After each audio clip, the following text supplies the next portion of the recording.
కొన్ని మాటల్ని పరిశుద్ధ గ్రంథం ద్వారా ధ్యానం చేసుకుందాం. దేవుణ్ణి ఆత్మతో సత్యంతో ఆరాధించడానికి కొన్ని మాటల్ని పరిశుద్ధ గ్రంథం ద్వారా ధ్యానం చేసుకొని ఆత్మతో సత్యంతో ఆరాధిస్తాం. మన అంశ భాగం ఏమనగా దేవుడు స్తుతింపబడునుగాక. దేవుడు స్తుతింపబడునుగాక. ఇక్కడ మనం చూసినట్లయితే దేవుడు ఏ సందర్భాల్లో దేవుని స్తుతించబడాలి, ఎందుకని స్తుతించాలి అనే అనుభవాన్ని మనం కొన్ని జ్ఞాపకం చేసుకునే వారిగా ఈ రోజున మనం ఉండి పరిశుద్ధ గ్రంథంలో దేవుడు చెప్పిన మాటల్ని తలపోసుకుంటూ మరి కొన్ని మాటల్ని మనము ధ్యానం చేసుకుని ఆత్మతో సత్యముతో ప్రభువైన యేసుక్రీస్తు వారిని ఆరాధించే వారిగా మనం ఉందాం. దేవుడు స్తుతింపబడునుగాక అనే అనుభవం మీద కొన్ని అంశాలు చూద్దాం. మనం మొట్టమొదటిగా మనం చూసినట్లయితే నిర్గమాకాండం చూద్దాం. నిర్గమాకాండము 18వ అధ్యాయము. నిర్గమాకాండము 18వ అధ్యాయము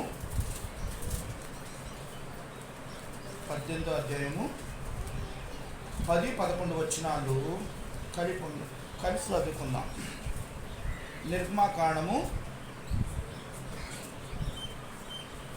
18వ అధ్యాయము 10వ వచనం 11వ వచనం అందరం కలిపి చదువుదాం. మరియు ఇత్రో ఐగుప్తుల చేతిలో నుండి ఫరో చేతిలో నుండి మిమ్మల్ని విడిపించి ఐగుప్తుల చేతిలో నుండి ఈ ప్రజలను విడిపించిన యెహోవా స్తుతింపబడునుగాక. ఐగుప్తులు గర్వించి ఇశ్రాయేలు మీద చేసిన దౌర్జన్యాన్ని బట్టి ఆయన చేసిన దాన్ని చూసి యెహోవా సమస్త దేవత కంటే గొప్పవాడేనని ఇప్పుడు నాకు తెలిసి ఉన్నదని దేవుని సంకల్పంగా చిన్న ప్రార్థన చేద్దాం. దేవుడు స్తుతింపబడునుగాక. ఏ సందర్భంలో దేవుడు స్తుతించాలి అని ఇక్కడ ప్రభువారు చెప్తున్నారంటే నిర్గమాకాండము 10వ అధ్యాయము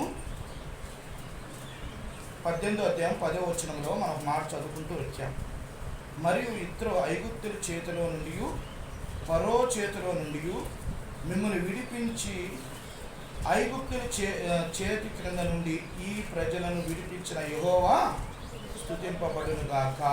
అంటే ఫరో అనే దాస్యము నుండి విడిపించిన దేవుడు. ఫరో అనే దాస్యం నుండి అంటే మనని దేవాది దేవుడు విడిపిస్తూ వచ్చాడు. ఇక్కడ మనం చూసినట్లయితే మరి ఈ యొక్క ఫరో కింద ఇశ్రాయేలు జనాంగము చాలా కాలము వాళ్ళు దాస్యత్వము చేస్తూ అంటే దాసులుగా ఉంటూ వారు ఎంతో పని చేస్తున్న వారుగా ఉంటున్నారు. అయితే దేవాది దేవుడు వారి మొర విని వారి ప్రార్థన విని దేవాది దేవుడు వారి మాటలు విన్న తర్వాత దేవుడు ఆలకించి దేవుడు మోషేని ఏర్పాటు చేసి మరి ఆ మోషే ద్వారా ఐగుప్తుల్ని మరి ఫరో నుండి విడుదల చేస్తూ వచ్చారు. చూడండి, ఫరో అనే దాస్యము నుండి విడిపించిన దేవుడు స్తుతింపబడునుగాక. మరి ఈ రోజున నీవు నేను మనందరం కూడా చాలా విషయాల్లో ఈ లోకంలో దాస్యత్వము కింద ఉన్నవారుగా ఉంటున్నాం. చాలా విషయాల్లో దాసుల కింద ఉండేవారు ఉంటున్నాం. మరి ఇప్పుడు మన దాసులు ఎవరు? మరి దాసత్వము ఎవరి కింద ఉన్నాము అంటే మన మరి సాతాను అనే ఆ దాసుడి కింద ఆ యొక్క యజమాని కింద మనం ఏం చేస్తున్నాం? దాసులుగా ఉన్నాం. సాతాను ఏది చెబితే అది, సాతాను ఏది ఆలోచిస్తే అది మనం చేస్తూ మనం నడిచే వారిగా ఉంటున్నాం. చూడండి, చాలామంది ఇప్పటికి కూడా చాలా వ్యసనాల్లో బంధించబడి ఇప్పటికి కూడా విడుదల పొందిన వారిగా చాలామంది ఉంటున్నారు ఈ లోకంలో. తాగుడుకు బానిస అయిపోతున్నారు, సిగరెట్లకు బానిస అయిపోతున్నారు, మరి అలాగే వ్యభిచారానికి బానిసలు అయిపోతున్నారు, దొంగతనానికి బానిసలు అయిపోతున్నారు. మరి ఈ లోకంలో పాపం అనే దాటి కింద ఉంటూ దాసత్వం కింద ఉండేవారుగా ఉంటున్నారు. అయితే దేవాది దేవుడు ప్రభువైన యేసుక్రీస్తు వారు ఆ యొక్క ఫరో నుండి ఇశ్రాయేలుని ఏ విధంగా బయటికి తీసుకొచ్చాడో అలాగే నిన్ను నన్ను ప్రభువైన యేసుక్రీస్తు వారు ఈ సాతాను అనే చేతి కింద ఉండకుండా నిన్ను నన్ను ఆ దాస్యం నుండి దేవాదేవుడు ఏం చేశాడండి? విడుదల చేస్తూ వచ్చాడు. అందుకని మనం దేవుని ఏం చేయాలంటే ఆయన స్తుతింపబడు చేయాలి, స్తుతించాలి, దేవుని ఆరాధించాలి, గణపరచాలి. అవును ప్రభువా, నేను ఒకప్పుడు ఈ లోకమనే సాతాను కింద దాసుడిగా ఉన్నాను, దాసురాలుగా ఉన్నాను. మరి సాతాను ఇచ్చిన ఆలోచన ప్రకారం నడుస్తూ ఎన్నో రకాలుగా పాపాలు చేస్తున్నవాడుగా ఉన్నాను ప్రభువా, నన్ను క్షమించండి.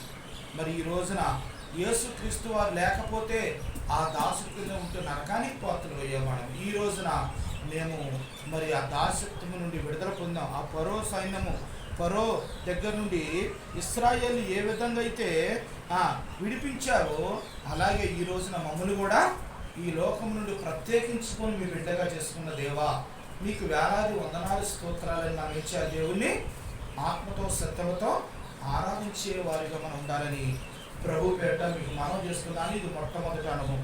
దీని నిమిత్తము మనం దేవుని ఏమి ఆరాధించాలంటే 15వ అధ్యాయము 11వ వచనంలో మనం ఎప్పుడు నిత్యము చదువుకున్న మాటే,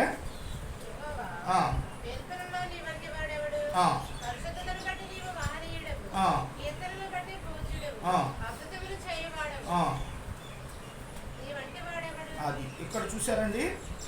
యెహోవా వేల్పుల్లో నీ వంటి వాడెవడు, పరిశుద్ధతను బట్టి నీవు మహనీయుడవు, స్తుతి కీర్తనను బట్టి పూజ్యుడవు, అద్భుతములు చేయవాడవు, నీ వంటి వాడెవడు. చూసారా, ఆయన లాంటి దేవుడు ఈ లోకంలో ఎవ్వరు లేరండి, ఆయన ఒక్కడే దేవుడు.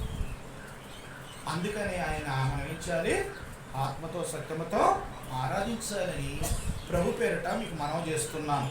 అలాగే రెండో అనుభవంగా మనం చూడండి. ఆదికాండము 14వ అధ్యాయం చూద్దాం. ఆదికాండము 14వ అధ్యాయంలో ఒక మాట చూద్దాం. 14:20 వచనం చదవండి.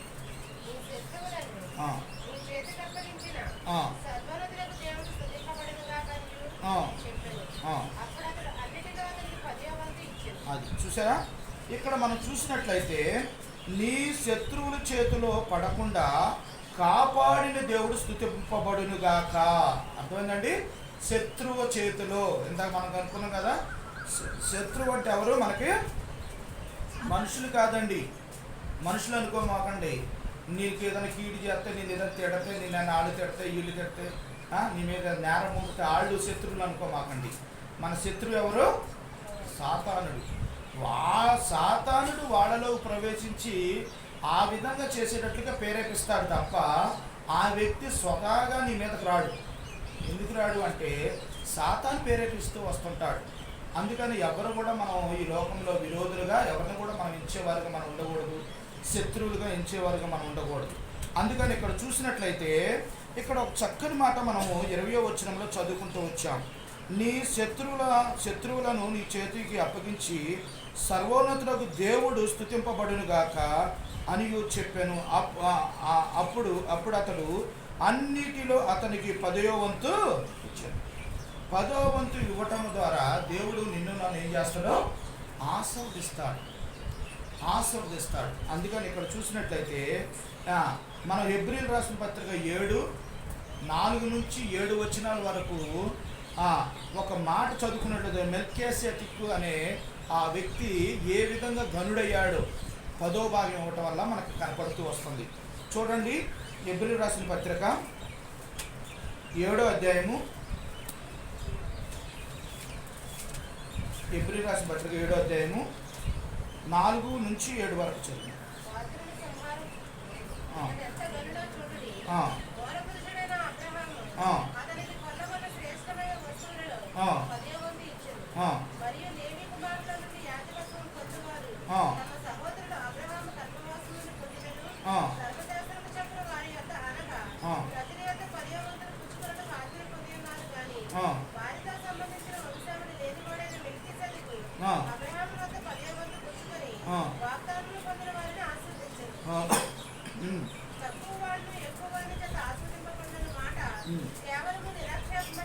అది ఇక్కడ మెల్కీసెదెకు ఇక్కడ చూడండి, అబ్రహాము వద్ద 10వ వంతు పుచ్చుకున్న వాగ్దానములను పొందిన వారిని ఆశీర్వదించాను. అంటే మెల్కీసెదెకు ఇక్కడ మనం చూసినట్లయితే చాలా గొప్పవాడయ్యాడు. దేవునికి ఇచ్చి నష్టపోయిన వారు ఎవరో లేరు. అందుకే దేవుడికి ఇచ్చే కాడ మనం ఎప్పుడు కూడా వెనక వాడకూడదు. మీకు ఒక ప్రాముఖ్యమైన విషయాన్ని ఇక్కడ చెప్పాలని ఆశపడుతున్నాను దేవుడి ప్రేరేపణ బట్టి. ఏంటంటే దేవుడు మన వారంలో చేసిన ప్రతి పనిని కూడా ఆస్వాదిస్తాడు. ఆస్వాదించిన తర్వాత మనకి మన మనసులో నిశ్చయించుకుంటాం, దేవుడికి నేను ఇంత ఇవ్వాలని నిశ్చయించుకుంటాం. అంటే ఒకవేళ ఒక 500 వచ్చింది, 500 చర నీకు వాస్తవంగా అయితే 100కి 10 రూపాయల చొప్పున తీయాల్సిందే. చర దేవుడు బైబిల్ గ్రంథం ప్రకారంగా మన మనసుకి ఎలాగైతే ప్రేరేపణ కలిగిందో, ఒకవేళ ఎక్కువ ఇచ్చేవాడు కూడా ఉంటారు కదా ప్రేరేపణ, దాన్ని బట్టి దేవుడికి నువ్వు 200 తీయాలనుకున్నావు అనుకోండి, ఆ 200 తీసుకొచ్చి ఎవరికి ఇవ్వాలి? దేవుని యొక్క సందా బాక్స్లో వేయాలి. దేవుని యొక్క సందా బాక్స్లో వేస్తే అది దేవుని యొద్దకి వెళ్తుంది. దేవునికి ఇవ్వకుండా ఒకవేళ మీ ఇంటికి ఎవరన్నా దాసులు లేకుంటే ఎవరన్నా సహోదరులు ఎవరన్నా వచ్చారనుకోండి, ఆ దశమ భాగం డబ్బుల్లో నుండి నువ్వు ఇవ్వకూడదు. అర్థమైందండి? ఇవ్వచ్చు, నీ సొంత డబ్బులు ఇవ్వాలి. నువ్వు దశమ భాగానికి తీసిన డబ్బుల్లో నుండి దేవుడికి ఇవ్వాల్సిన డబ్బులో నుండి ఆయన సేవకుడని ఇవ్వటానికి కుదరదు. ఎందుకంటే దేవుడికి ఇవ్వాల్సిన డబ్బులు దేవుడికే ఇవ్వాలి, మనుషుల చేతికి ఇవ్వకూడదు. దానికి ఒక సాదృశ్యం చెప్తాను మీకు. మేము ఒకసారి మచిలీపట్నం వెళ్ళినప్పుడు అక్కడ ఒక గొప్ప దైవజనుడు కలిసినప్పుడు అన్న మాట్లాడుతూ వచ్చినప్పుడు ఈ దశమ భాగాల గురించి వచ్చింది. దశమ భాగాల గురించి వచ్చినప్పుడు ఏమైందంటే అన్న అన్నారు కదా, తమ్ముడు ఒక అక్క నాకు తీసుకొచ్చి 10,000 రూపాయలు కట్టించింది అని. 10,000 కట్టిస్తే అక్క ఎందుకు అక్క ఇవి ఎల్డీకి ఇస్తున్నారంటే దేవుడు మీకు ఇమ్మన్నాడు తీసుకోండి అని అంటే, వద్దొద్దు నాకు ఇవ్వద్దు, మీరు అలాగా మీరు ఏం చేస్తారంటే కానుక బాక్సులు ఇవ్వండి, దేవుడే నాకు చేపిస్తాడు, మీరు నాకు ఇవ్వద్దండి అని. ఎందుకని మీరు దేవుడు బాక్సులు వేసినా మీరే తీసుకుంటారు అంటే, ఇప్పుడు నీ చేతిలో నుండి నేను 10,000 కట్ట తీసుకొని ఒక ఫ్రిడ్జ్ కొన్నాను అనుకో, నీ మనసులో ఏమనుకుంటావు? అదిగో 10,000తో నేను ఇచ్చాను కనుక ఆ ఫ్రిడ్జ్ కొన్నాడు అన్న, ఆ ఫ్రిడ్జ్ నేనే కొని పెట్టానని నీకు మనసులో ఉంటుంది. అదే దేవుని చేతిలో నుండి నేను తీసుకున్నాను అనుకో, నేను దేవుడికి లెక్కప్ చెప్పాలి. ఆ ప్రతి రూపాయికి దేవుడి లెక్కప్ చెప్పాలి. నేను మీకు కాదు లెక్కప్ చెప్పాను, మీకు నాకు సంబంధం ఉండదు, దేవుడికి నాకే సంబంధం ఉండదు. అందుకని నువ్వు దేవుని బాక్స్లోనే వేయాలి. అలాగే మనము ఏం చేయాలంటే దశమ భాగాన్ని ఎప్పుడు కూడా నువ్వు 10 రూపాయలు ఇవ్వాలన్నా, 100 రూపాయలు ఇవ్వాలన్నా, 500 ఇవ్వాలన్నా, 1000 ఇవ్వాలన్నా, 1,00,000 ఇవ్వాలన్నా సందా బాక్స్లోనే తీసుకొచ్చేవాళ్ళు. దశమ భాగంలో తీసిన డబ్బులు ఎవ్వరికి ఇవ్వకూడదు. అది దేవుని యొక్క అది. ఎందుకు అంటే అలా ఇచ్చినప్పుడు దేవుని యొక్క మహిమ నీ దగ్గరికి రాదు. అది మనుషులు ఘనతను పొందుకుంటావు. ఆ మనిషిని నువ్వు మెచ్చుకుంటాడు, అబ్బా అక్క నాకు డబ్బులు ఇచ్చింది, ఆ తమ్ముడు నాకు డబ్బులు ఇచ్చాడని మెచ్చుకుంటారు. కానీ దేవుడి దగ్గర దేవుడి డబ్బులు నువ్వు దొంగిలించి ఇస్తున్నావని వాళ్ళకి తెలియదు. ప్రియమైన దేవుని బిడ్డారా, దశమ భాగాన్ని ఎప్పుడు కూడా దేవుని యొక్క సందా బాక్స్లోనే తీసుకొని వచ్చి వేయాలి, మనుషుల చేతులకి ఇవ్వకూడదు. ఇది జ్ఞాపకం ఉంచుకోవాలని ప్రభు పేరట మీకు మనం చేస్తున్నాను. ఇక్కడ మనం రెండో అనుభవం చూస్తూ వచ్చాం. ఏ అనుభవం చూస్తూ వచ్చాం? ఆదికాండం 14:20లో నీ శత్రువుల చేతిలో పడకుండా కాపాడిన దేవుడు స్తుతింపబడును గాక. అర్థమైందండి? దేవుడు నిన్ను నన్ను ఎన్నోసార్లు సాతాను చేతిలో నుండి కాపాడుతూ వచ్చాడు. జ్ఞాపకం చేసుకోండి. ఆ లారీ మన మీదకి వస్తుంది, కానీ ఆ లారీని చేయితో పక్కకు నెట్టేశాడు దేవుడు, నీ మీదకి రాకుండా. సాతానేమో నీ మీదకి రావడానికి ప్రయత్నం చేస్తుంది, కానీ దేవుడు ఏం చేస్తాడో పక్కకు నెట్టేస్తాడు. ఎన్నోసార్లు నిన్ను నన్ను కాపాడిన దేవుడు. జ్ఞాపకం చేసుకోండి. దేవుని ఆత్మతో సత్యంతో ఆరాధించాలని ఇక్కడ ప్రభువారు మనకు తెలియపరుస్తూ వచ్చారు. ఈ వచనంలో 2 అనుభవాలు మనం నేర్చుకుంటూ వచ్చామని ప్రభు పేరట మీకు మనం చేస్తున్నాను. 3 అనుభవం చూడండి. ఆదికాండము 24వ అధ్యాయము 27వ వచనం. 24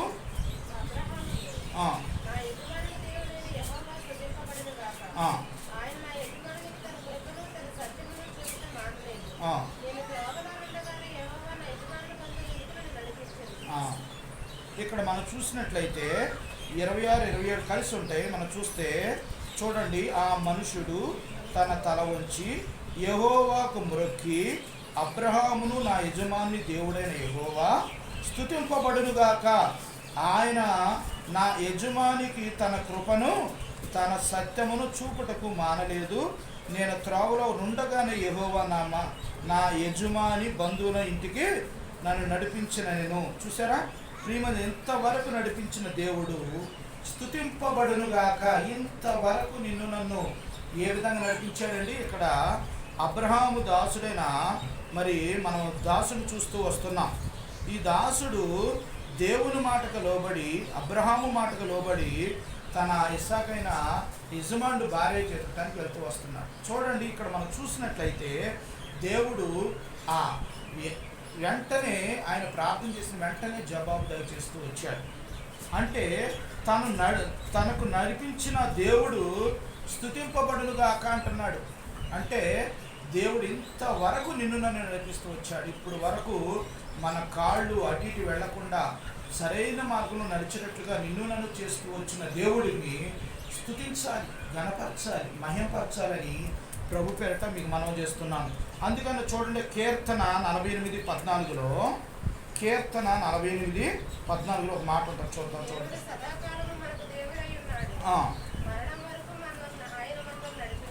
అది చూసారండి. ఇక్కడ మనం ఒక మాట జ్ఞాపకం చేసుకోవాలి, చక్కని మాట. 14 చూడండి, 48:14 చూడండి. ఒక్క నిమిషం. కీర్తన గ్రంథము 48:14 మరి ఒకసారి చదువుతాం.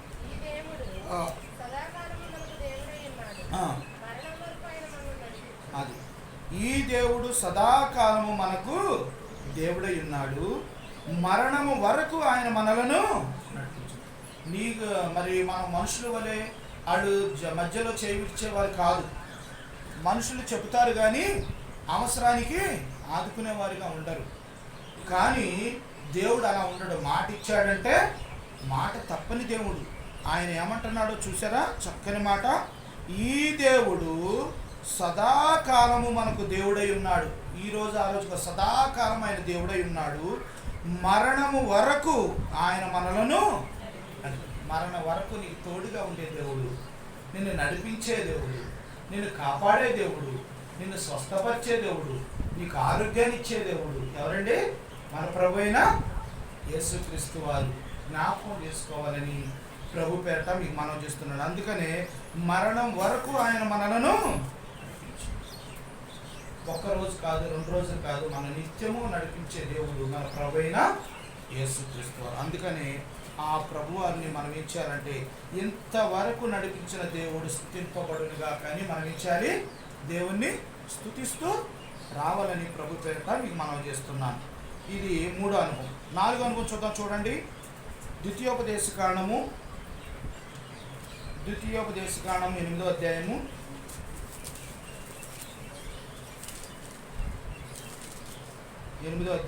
10వ వచనం.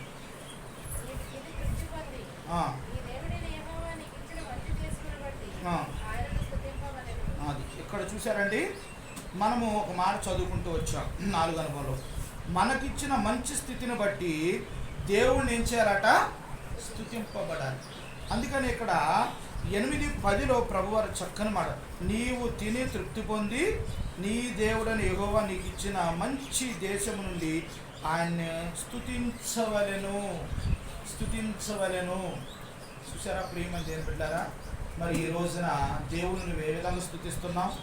నీకు మంచి స్థితిని ఇచ్చాడు, చక్కని ఆహారం ఇచ్చాడు, 3 పూట్ల భోజనం చేయడానికి భోజనం ఏర్పాటు చేశాడు. మరి నీకు ఉండటానికి చక్కని గృహాన్ని ఇచ్చాడు, నువ్వు అటు ఇటు నడవకుండా నీకు చక్కని బళ్ళు ఇచ్చాడు, చక్కని సైకిళ్ళు ఇచ్చాడు. దేవుడు ఎంతగానో మనకి అన్నీ సమకూర్చాడు. అయినా సరే మనము దేవుని స్తుతించే కాడికి వచ్చాక మనం ఎలా ఉంటామంటే మౌనం ధరుస్తుంటాం. నాకేం చేయలేదు దేవుడు అన్నట్టుగా, దేవుడు ఎవరో నాకు తెలియదు అన్నట్టుగా అలా చూస్తుంటారు, అలా ఆరాధిస్తుంటాయి. ఒక్క 2 మాటలైనా సరే మన నోటితో దేవుని ఏం చేయాలి? ఆదివారం ఆరాధించాలి, దేవుని స్తుతించాలి. దేవుడు నీకు ఇచ్చిన ఈ స్థితిని మనం దేవునికి ఘనపరుస్తూ చెప్పాలి. దేవా, నువ్వు నాకు ఇచ్చిన ఈ మంచి స్థితిని బట్టి, మంచి భోజనాన్ని బట్టి, స్థితిని బట్టి, ఆరోగ్యాన్ని బట్టి, మీరు నాకు చేసిన మేలును బట్టి మీకు వేలాది వందనాలు, స్తోత్రాలు ప్రభువా అని మనం దేవుని ఏం చేయాలండి? స్తుతించి రావాలి. చూడండి, సామెతల గ్రంథము మనం ఎలా ఉంటామో ఇక్కడ చూడండి చెప్తున్నాడు. సామెతల గ్రంథము 30వ అధ్యాయము, సామెతలు 30వ అధ్యాయము 8, 9 వచ్చిన చదువు.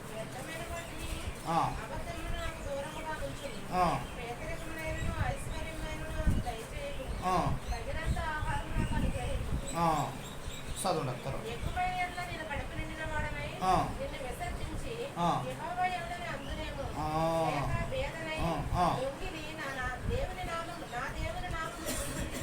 అది చూసారండి, ఇక్కడ మనం ఎలా ఉంటామంటే, ఇక్కడ దేవుడు ఎందుకని మనకు ఎక్కువ ఇవ్వడం అంటే, ఇక్కడ ప్రభువు క్లారిటీగా ఇస్తున్నాడు. ఇక్కడ ఏమిస్తున్నాడంటే, వ్యర్థమైన వాటిని అబద్ధమును నాకు దూరముగా ఉంచుము, పేదరికమైనను ఐశ్వర్యమును నాకు దయచేయకము, తగినంత ఆహారము నాకు అనుగ్రహించుము, ఎక్కువైన ఎడల నేను కడుపు నిండిన వాడినై నిన్ను విసర్జించి యెహో ఎవడని అందునేమో, లేక భేదవాడినై దొంగిలించి నా దేవుని నామమును దూషించుతనేమో. చూసారా, ఎక్కువగా ఆహారం ఇచ్చిన ప్రాబ్లమే, తక్కువ ఇచ్చిన ప్రాబ్లమే. తగు మాత్రం ఈ ప్రభుని ఈ భక్తులు ప్రార్థన చేస్తూ వస్తున్నారు. ప్రియమైన బిడ్డారా, దేవుడు నీకు నాకు ఎంత సమృద్ధి అయినా మరి ఆహారం ఇస్తూ, స్థితినిస్తూ దేవుడు నిన్ను నన్ను ఆస్వాదిస్తున్నాడు. జ్ఞాపకం చేసుకొని, ప్రభువా నిజంగా నాకు తగు మాత్రము సమృద్ధైన స్థితిని నాకు ఇస్తూ, ఆహారం నాకు ఇస్తూ, నన్ను సంరక్షిస్తూ, నా కుటుంబాన్ని పోషిస్తున్న దేవా, నీకు వేలాది వందనాలు, స్తోత్రాలని మనం ఏం చేయాలండి? దేవుణ్ణి స్తుతించి ఆరాధించాలని ప్రభు పేరట మీకు మనం చేస్తున్నాను. అలాగే మరి ఇంకొక అనుభవం కూడా చూద్దాం. చూడండి, ద్వితీయోపదేశ కాండము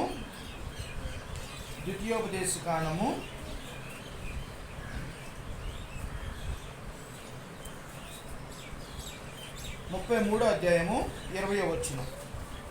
33:20.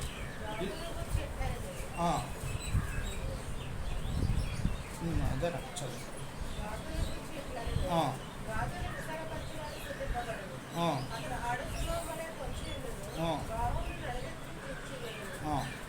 ఇక్కడ మనం చూసినట్టయితే, ఇక్కడ గాదును గూర్చి ఇట్లా, నేను గాదును విశాలపరచువాడు స్తుతింపబడును, అతడు సింహం వలె పొంచి ఉండును, బహువును నడినెత్తిని చీల్చివేయును. అంటే దీనికి అర్థమేమనగా, సరిహద్దులు విశాలపరిచిన దేవుడు స్తుతింపబడును గాక. మన సరిహద్దులు ఏం చేస్తున్నాడట? విశాలపరుస్తున్నాడు. మన సరిహద్దుల్లో దేవాది దేవుడు ఏం చేస్తాడంటే విశాలపరిచే దేవుడు. ఆయన నిన్ను నన్ను ఎప్పుడు కాపాడుతూ మన సరిహద్దుల చుట్టూ కూడా ఆయన కంచి వేసించే దేవుడు. అందుకనే యోబుని దేవుని యొక్క పర్మిషన్ తీసుకొని సాతాను టచ్ చేసింది, కానీ దేవుని యొక్క పర్మిషన్ తీసుకోకుండా సాతాను టచ్ చేయలే. ప్రియమైన దేవుని బిడ్డారా, చాలామంది అనుకుంటున్నారు కదా, దేవుడు నాకేం చేశాడు అనుకున్నారా? యేసు ప్రభు వారు చేసిన మేలులు కంటికి కనపడవు, చెవి కనపడవు, హృదయానికి రుచిరం కావు. ఆయన చేసిన మేలు తలపోసుకుంటే మనకి ఈ భూలోకమే చాలదు. అన్ని మేలులు చేస్తూ వచ్చాడు నీకు నాకు. ఆయన మనం ఎంతగా స్తుతించినా తక్కువే. నాకు ఎవరో తెలియదు అనకుండా ఆయన మన సరిహద్దులు ఏం చేశాడట? విశాలపరుస్తూ వచ్చాడు. నీకు సమృద్ధిస్తూ వచ్చాడు. అందును బట్టి మనం ఏం చేయాలి? దేవుణ్ణి స్తుతించి ఆరాధించాలని ప్రభు పేరిట మీకు మనం చేస్తున్నాను. అలాగే ఇది 5వ అనుభవం. మొట్టమొదటి అనుభవం ఏంటండి?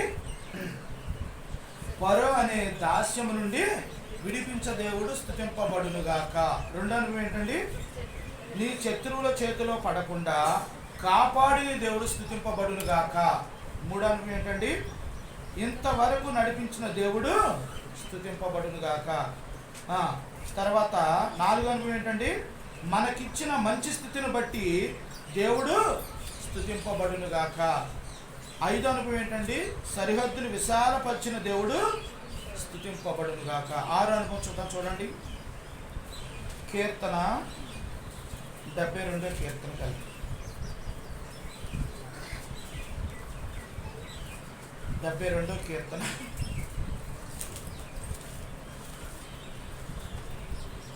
18వ వచనం. 72:18.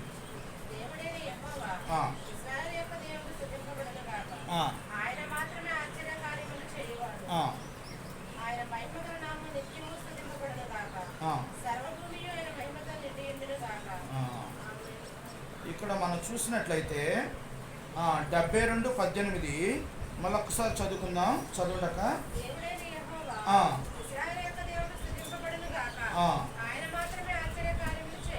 అది చూసారండి. ఇక్కడ దేవుడని యెహోవా ఇశ్రాయేలు యొక్క దేవుడు స్తుతింపబడునుగాక, ఆయన మాత్రమే ఆశ్చర్య కార్యములు చేయగల దేవుడు. ఇంకెవ్వరూ లేరండి. ఆశ్చర్య కార్యాలు చేసే దేవుడు ఎవరంటే ప్రభువైన యేసుక్రీస్తు వారు ఒక్కడే. ఇంకెవ్వరూ నీ జీవితంలో, నా జీవితంలో, మన జీవితాల్లో ఆశ్చర్య కార్యాలు చేసే దేవుడు ఎవరు లేడని ప్రభు పేట మీకు మనం చేస్తున్నాను. ఈ రోజున మన జీవితాల్లో ఎన్ని ఆశ్చర్య కార్యాలు చేస్తుంటాడు. ఆశ్చర్య కొలిపే కార్యాలు ఇవి మనుషుల వల్ల కాదు, కానీ ఎలా చేయగలిగావు అని అంటారు చాలామంది. కానీ అది ఎవరి వల్ల అయితండి? దేవునికే సాధ్యం. అందుకని మన జీవితాల్లో దేవుడు ఆశ్చర్య కార్యాలు చేస్తూ మనందరినీ చక్కగా ఉన్నతమైన స్థితిలో ఉంచిన దేవుణ్ణి మనం దేవుని స్తుతిస్తూ రావాలని ప్రభు పేరిట మీకు మనం చేస్తున్నాను. అందుకనే ప్రభు వారు ఎంతో చక్కని మాట 72:18 మనం చక్కని మాట మాట్లాడుతూ దేవుడిని యెహోవా ఇశ్రాయేలు యొక్క దేవుడు స్తుతింపబడును గాక, ఆయన మాత్రమే ఆశ్చర్య కార్యములు చేయవాడు. చూడండి తర్వాత 19 కూడా, ఆయన మహిమగల నామము నిత్యము స్తుతింపబడును గాక, సర్వభూమియు ఆయన మహిమతో నిండియుండును గాక. ఆమేన్ ఆమేన్. చూడండి, యెషయా కుమారుడు దావీదు ప్రార్థన అంటే దావీదు ప్రార్థన చేస్తుంది. ప్రియమంది ఏం పెట్టారా, ఈ రోజున మరి నీవు నేను మనందరం కూడా దేవుని ఎంతగా స్తుతించాలి, ఎంతగా ఆరాధించాలి. అందుకని దేవుడు చేసిన మేలుల్ని మనం ఎప్పుడు మర్చిపోకూడదండి. ఆదివారం ఆరాధన మానేసావు అంటే దేవుని ఏం చేశావు? నువ్వు మర్చిపోయావు. దేవునికి థ్యాంక్స్ చెప్పడం మర్చిపోయావు, కృతజ్ఞత స్తుతులు చెప్పడం మర్చిపోయావు, దేవుని ఆరాధించడం మర్చిపోయావు, దేవుడికి ఇవ్వాల్సిన సమయం నువ్వు మర్చిపోయావు, దేవుడికి ఇవ్వాల్సిన ప్రాముఖ్యత మర్చిపోయావు. నీ సొంత సమయానికి నువ్వు ప్రాముఖ్యత ఇచ్చావు, కానీ దేవునికి సమయం కూడా. అందుకనే ఒక దైవజనుడు అన్నాడు హెబ్రోన్ మీటింగ్స్లో, ఆదివారము ఆరాధన మిస్ అయితే ఇంకా నువ్వు బల్లవర్తమానంలో వచ్చినా ఒకటే, రాకపోయినా ఒకటే. ఆరాధన అంత ప్రాముఖ్యమైన అంశం అన్నమాట. ఎందుకంటే వారం అంతా కూడా నిన్ను నన్ను దేవుడు ఎంతగానో కాచి కాపాడతాడు. ఆ కాపాడిన దేవుడికి థ్యాంక్స్ చెప్పే సమయం దేవుడు ఈ సమయం నీకు ఇస్తాడు. ప్రజలందరి ముందు దేవుడిని ఘనపరుస్తూ మహింపరుస్తూ, ఇక్కడున్న ప్రజలందరి ముందు దేవుడు నీకు చేసిన మేలుని తలపోసుకుంటూ గట్టిగా బిగ్గరగా ఆయన స్తుతించేదాన్ని దేవుడు నీకు నాకు ఇచ్చాడు. అది పరలోక రాజ్యంలో రేపొద్దున వెళ్ళినప్పుడు తెలిసింది. అక్కడ ఎట్ట స్తుతిస్తారో, ఎలా ఆరాధిస్తారో, నిత్యము పరిశుద్ధుడు పరిశుద్ధుడు పరిశుద్ధుడు అని మానగా స్తుతిగానాలు చేస్తూ ఉంటారు. ప్రియమైన దేవుని బిడ్డలారా, ఈరోజు ఆశ్చర్య కార్యాలు చేయ దేవుడిని నువ్వేం చేయాలి? నేనేం చేయాలి? స్తుతించి ఆరాధించాలని ప్రభు పేరట మీకు మనం చేస్తున్నాను. ఇది ఎన్నో అనుభవం అండి? 6వ అనుభవం. 7వ అనుభవం చూద్దాం. చూడండి, ఎఫెసీయులకు రాసిన పత్రిక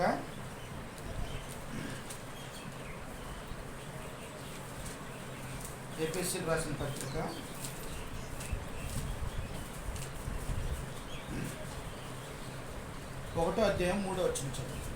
1-3.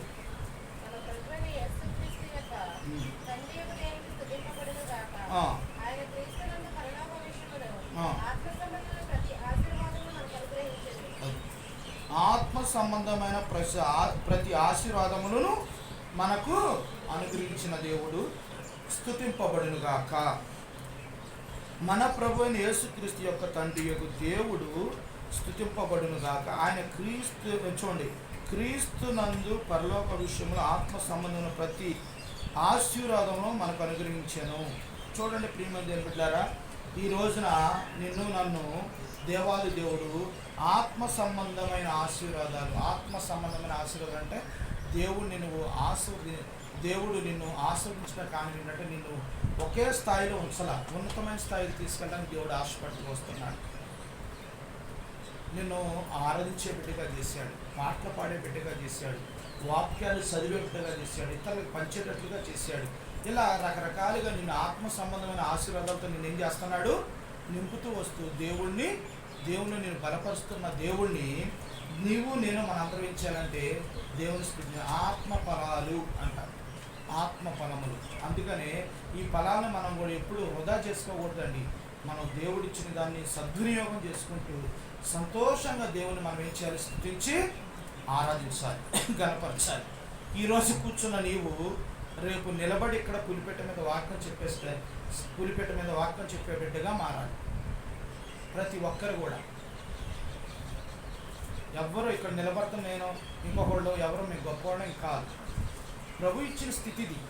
ప్రభు ఆయనకి విధేయత చూపించి ఆయన దగ్గర లోబడి తగ్గించుకొని ప్రతి కూడికే మానకుండా ప్రతి కూడికి పిల్లలతో సహా అన్నిటికీ అటెండ్ అయ్యి దేవుని దగ్గర విధేయత చూపించినప్పుడు దేవుడిచ్చిన విధేయతలో దేవుడిచ్చిన కృప ఏంటో తెలుసా, నిన్ను నా బిడ్డగా వాడుకుంటా. నాకు ఇచ్చిన వాగ్దానం ఏంటో తెలుసా, రక్షణ పొంది నూతనంగా దేవుని బండలో మరి నేను చేసినప్పుడు మరి నూతన సంవత్సరం నాకు ఇచ్చిన నీవు నా సేవకుడు అని వచ్చింది.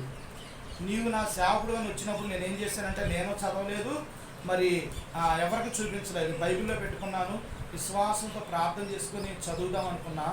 మరి ఇంటికి వెళ్ళి చదువుకుందాం అనుకున్నాకే సుధాకరన్ ఏం చేశాడంటే, తమ్ముడు ఇలా రా అన్నాడు. ఎందుకని వాడుకోవటానికి ఇష్టపడ్డాడంటే, ప్రతి కూడికి మాననం, కుటుంబంతో సహా పిల్లలతో సహా ఎక్కడ ఎవరింటికాడ ప్రార్థన పెట్టినా అందరం వెళ్తాం వస్తాం. అలాగే దేవుడు పని అంటే మేము ఆగం. అలాగే దేవుడు అన్ని పరీక్షించి అన్న ఏం చేశాడంటే, నూతన సంవత్సరంలో జనవరి 1 తారీఖున దేవుడు ఇచ్చిన వాగ్దానం ఆ రోజుంటే నన్ను దేవుడు వాడుకుంటానికి ఇష్టపడుతూ వచ్చాడు. తమ్ముడు ఇలా రా అన్నాడు. ఏ అన్న ఏంటన్నా? అప్పుడు తెల్లవారుజామున 5 గంటలు అయింది. ఏం లేదు తమ్ముడు, నువ్వేం చేస్తావంటే సిద్ధపడి పాండ్రాకి వెళ్ళి వర్తమానం చెప్పాలని. అన్న నాకు రాదన్నా, నేను ఎప్పుడు చెప్పలేదు, నిలబడటానికి కూడా నాకు భయం అన్నా, నేను చెప్పలేను అన్న. వద్దొద్దు, నువ్వు వాళ్ళ అన్న మాకు దేవుడు నిన్ను వాడుకోవడానికి ఇష్టపడుతున్నాడు. నువ్వేం చేస్తావంటే దేవుడు నీకు ఏ అనుభవాలు తెలియపరుస్తే ఆ అనుభవాలు చెప్పు. నువ్వు పెద్ద మెసేజ్లు ఏమి ఇవ్వద్దు, దేవుడు చదువుకొని ఏమి చెప్పమంటే అదే చెప్పు అన్నాను. చర్ల అన్నాను. వెళ్ళి అలాగే నేను ఒక్కడే వెళ్ళాను, పాండ్రాక ఎవరు లేరు. వెళ్ళిన తర్వాత దేవుడు నాకు ఇచ్చిన తలంపులో కొన్ని మాటలు చెప్పి వచ్చాను.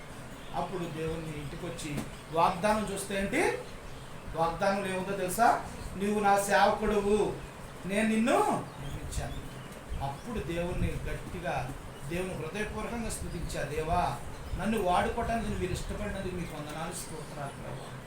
ఈ అల్పుని దేనికి పనికిరాని నన్ను మీరు వాడుకోవటానికి ఇష్టపడ్డారు, ఇంతకంటే నాకేం కావాలి ప్రభు అని నీ పని కోసమే నేను ఉన్నానని ఆయన పని చేయటానికి కోరుకుంటూ వచ్చాను. ప్రియమైన దేవుడు, ఇక్కడ ఉన్న వాళ్ళు అందరినీ కూడా దేవుడు అలాగే వాడుకుంటాడు. కానీ మనకు విధేయత చూపించాలి, దేవుని దగ్గర విధేయులమై ఉండాలి. అందుకని ఆత్మ సంబంధమైన ఆశీర్వాదాలతో అనుగ్రహించిన దేవుడు స్తుతింపబడుగా కానీ మనం ఏం చేయాలి, దేవుని స్తుతించి ఆరాధించాలి, గణపరచాలి. నాకు ఆరాధన రాదు. ఆరాధన రానప్పుడు నేను ఏం చేశానంటే, అన్న అన్నాడు, నువ్వేం ఆరాధించొద్దు, వెనక కూర్చొని వాళ్ళు ఎలా ఆరాధిస్తారో సీనియర్లు ఆయన బట్టి ఆరాధించాలి. ఇప్పుడు చాలామంది ఏం చేస్తున్నారంటే జూనియర్ల ముందు ఆరాధించేస్తున్నారు. వాస్తవంగా మనం ఆగాలి, సీనియర్లు ప్రాముఖ్యత ఇవ్వాలి. వాళ్ళు ఆరాధించినప్పుడు వాళ్ళు చూసి వాళ్ళు అడుగుజాడల్లో మనం నడవాలి, అది నిజమైన క్రమం. అందుకని బాక్సింగ్ అన్న వెళ్ళమంటేనే వెళ్తారు, కానీ బాక్సింగ్ అన్న ముందు నేను చెప్తానని జీజాన్ గారు జీజాన్ గారు ఎలాంటి సేవకుడో తెలుసా, ఆయన గొప్ప దైవజనుడు. ఆయన ఆది కాండం నుండి ప్రకటన గ్రంథం చూడకుండా చెప్తాడు, వెనక నుండి ముందు నుండి వెనక చెప్తాడు. అంత గొప్ప దైవజనుడు. మొత్తం 10 నిమిషాల్లోనూ బైబిల్ మొత్తం కూడా సేవకులందరికీ ప్రత్యేకమైన మీటింగ్ పెట్టి సేవకులందరినీ కూడా పిలిచి వాళ్ళ క్రిజ్లాగా పెట్టారట. ఎవరైతే ఒక 10 నిమిషాల్లో బైబిల్ మొత్తం చెప్తారో వాళ్ళకే మొదటి బహుమతి అన్నారట. అప్పుడు బాక్సింగ్ అన్న జీజాన్ గారిని పిలిచారట. పిలిచి నువ్వు వెళ్ళు దాంట్లో పాల్పొందుకుంది అన్నట. వెళ్ళాడట. వెళ్ళిన తర్వాత అందరూ చెప్పారట. అందరూ కూడా 15 నిమిషాలు 20 నిమిషాలు అట అవుతుందట. ఖచ్చితంగా జీజాన్ గారు ఆది కాండం ప్రకటన గ్రంథం గారు బైబిల్ తీసి ఇట్లా మడత పెట్టేసి ఇలా పెట్టి కూర్చొని ఆది కాండం నుండి ఒక్కొక్క అధ్యాయము ఒక్కొక్క వచనం టచ్ చేసుకుంటా మొత్తం కూడా 8 నిమిషాల్లో చెప్పాడు ఆయన. 8 నిమిషాల్లో చెప్పి మళ్ళీ వాళ్ళకి సువార్త ప్రకటించాడట ఆ 2 నిమిషాలు కూడా. అర్థమైందండి? అంత గొప్ప దైవజనుడు జీజాని గారు ఎందుకు వాడుకుంటూ వచ్చాడు? ఆత్మ సంబంధమైన వరం. ఆయన బ్రెయిన్ కావాలని కొంతమంది ఆయన అడిగారట. ఆయన బ్రెయిన్ మాకు కావాలి అని ఫారెన్స్ అడిగారట. దేవుడిది అది ఎవ్వరికి తీసుకోవటానికి దేవుడు ఇచ్చాడు, దేవుడే తీసుకోవాలి, అది మనుషులు ఇచ్చేది కాదని అన్నట. ప్రియమని దేని పెట్టారా? ఈ రోజున దేవుడు ఆత్మ సంబంధమైన ఆశీర్వాదాలతో నన్ను ఏం చేశాడు? దేవుడు నింపుతూ వచ్చాడు. అందుని బట్టి మనం దేవుని ఏం చేయాలండి? ఆత్మతో సత్యముతో ఆరాధించాలి. ఇప్పుడు వరకు మన అంశభాగము దేవుడు స్తుతింపబడును గాక అనే అనుభవం మీద 7 అనుభవాలు చూస్తూ వచ్చాం. 7 అనుభవాలు. మొట్టమొదటి అనుభవం, ఫరో అనే దాస్యము నుండి విడిపించిన దేవుడు స్తుతింపబడును గాక. దాన్ని బట్టి దేవుని ఆరాధించి స్తుతిద్దాం. రెండో అనుభవం ఏంటి? నీ శత్రువుల చేతిలో పడకుండా కాపాడుని దేవుడు స్తుతింపబడును గాక. మనకు ఎన్నోసార్లు మన శత్రువు నుండి దేవుడు కాపాడుకు వచ్చాడు. దాన్ని బట్టి దేవుని స్తుతించాలి. మూడో అనుభవం ఏంటి? ఇంతవరకు నడిపించిన దేవుడు స్తుతింపబడును గాక. నన్ను నడిపించిన దేవుణ్ణి మనం హృదయపూర్వకంగా స్తుతించాలి. అలాగే నాలుగో అనుభవం ఏంటి? మనకిచ్చిన మంచి స్థితిని బట్టి దేవుడు స్తుతింపబడును గాక. చక్కని ఆహారం, చక్కని జీవితం, చక్కని ఇల్లు, చక్కని భార్య, చక్కని బిడ్డలు, దేవుడు మనకి ఇవన్నీ ఇచ్చినందుకు దేవుడు మనం ఏం చేయాలి? దేవుని స్తుతించి ఆరాధించదుము గాక. తర్వాత ఐదోది, నీ సరిహద్దులు విశాలపరిచిన దేవుణ్ణి స్తుతింపబడును గాక. దేవుడు మన పరిస్థితిని కూడా ఏం చేస్తున్నాడు? విశాలపరుస్తూ ఆయన నన్ను గణపరుస్తూ వస్తున్నాడు. దాన్ని బట్టి దేవుని మనం స్తుతించి ఆరాధించాలి. ఆరోది ఏంటో తెలుసా? ఆశ్చర్యకార్యములు చేయు దేవుణ్ణి స్తుతింపబడును గాక. ఆశ్చర్యకార్యాలు, మన జీవితంలో ఎన్నో కార్యాలు చేస్తూ వచ్చిన దేవుణ్ణి ఆత్మతో సత్యముతో ఆరాధించాలని ప్రభు పేట మీకు మనం చేస్తున్నాను. 7 అనుభవం ఏంటండి? ఆత్మ సంబంధమైన ఆశీర్వాదాలు అనుగ్రహించిన దేవుడు స్తుతింపబడును. ఆత్మ సంబంధమైన ఆశీర్వాదాలు అనుగ్రహించబడిన దేవుడు. ఈ 7 అనుభవాన్ని తలపోసుకుంటూ ఆత్మతో సత్యముతో దేవుణ్ణి ఆరాధించి గణపరచాలని ప్రభు పేట మీకు మనం చేస్తున్నాను. మరి ఈ రోజున మనందరం కూడా గొంతెత్తి 1-2 మాటలు చాలు. ప్రభువా, మీరు చేసిన మేలుని బట్టి మీకు వందనాలు అనండి చాలు. అంతేగాని గంటలు ఆరాధించిన అవసరంలా వాళ్ళు ఏమనుకుంటారో వీళ్ళు ఏమనుకుంటారో నాకు ఆరాధన రాలేదు అనుకోమాకండి. మీ గొంతు ఎత్తాలి, దేవుని హృదయపూర్వకంగా ఆరాధించాలి. మీరు కళ్ళు మూసుకుంటే దేవుడినే చూడాలి, మనుషుల్ని చూడకూడదు, పక్కన వారిని. దేవుడు నా ముందున్నాడు, నేను దేవుడి ముందున్నాను, దేవుడు పాదాల దగ్గర ఉన్నాను, దేవుడిని నేను ఆరాధిస్తున్నాను అనుకోండి. అప్పుడు దేవుడు నీకు ఇచ్చిన ఆత్మలో ఏ పేరెపడి ఉంటే ఆ పేరెపడితో ఆరాధించండి. ఆరాధించకుండా ఇక్కడ వెళ్ళకూడదండి. దయచేసి చెప్తున్నాను, దేవుని ఆత్మతో సత్యంతో ఆరాధించడానికి మనం ఆయన సన్నిధికి వచ్చి ఉన్నాం. ఆరాధించాలని ప్రభు పేరట మీకు మనం చేస్తున్నాము. దేవుడు చిన్న వాక్యము దేవుడు దీవించుగాక. అలాగే మరి మనము మన సండే స్కూల్ పిల్లలు ఉన్నారు కనుక ఒక చిన్న పాట పాడుకుంటాం. పాట పాడేటప్పుడు సండే స్కూల్కి వెళ్తారు. తర్వాత సండే స్కూల్ టీచర్ గారు ముందుగా ఆరాధిస్తారు. రండి. తర్వాత పాట పాడుతూ దేవుని నామాన్ని మహిమపరుద్దాం.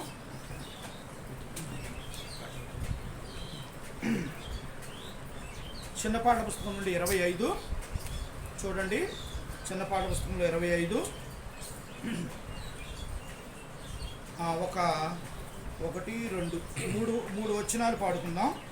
3 వచనాలు పాడుకుందాం. పాడేటప్పుడు దేవుని సండే స్కూల్కి వెళ్తారు. సండే స్కూల్ టీచర్ మొదట ఆరాధిస్తారు, తర్వాత ఒక బ్రదర్ సిస్టర్, ఒక తర్వాత ఒక ఆరాధన. 25 చిన్న పాఠ పుస్తకం 25, పెద్ద పాఠ పుస్తకంలో 70. దేవుణ్ణి స్తుతించుడి ఎల్లప్పుడు, దేవుని స్తుతించుడి,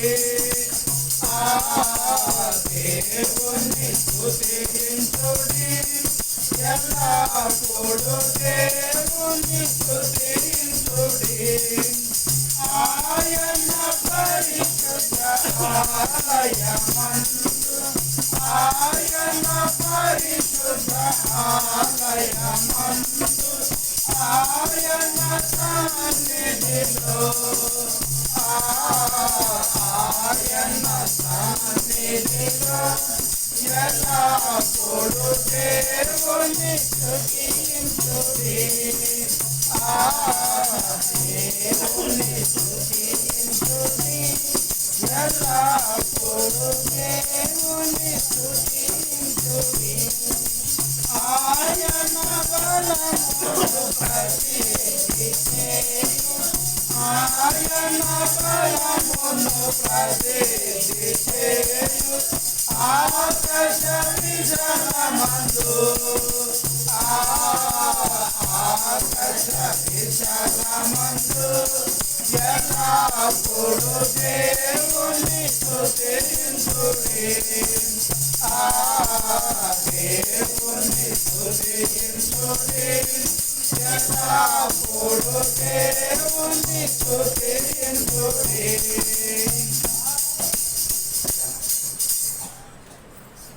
గమనించండి, ఒక బ్రదర్ ఒక సిస్టర్ తర్వాత ఒక ఆరాధించండి. మొదట సండే స్కూల్ టీచర్ గారు ఆరాధించండి.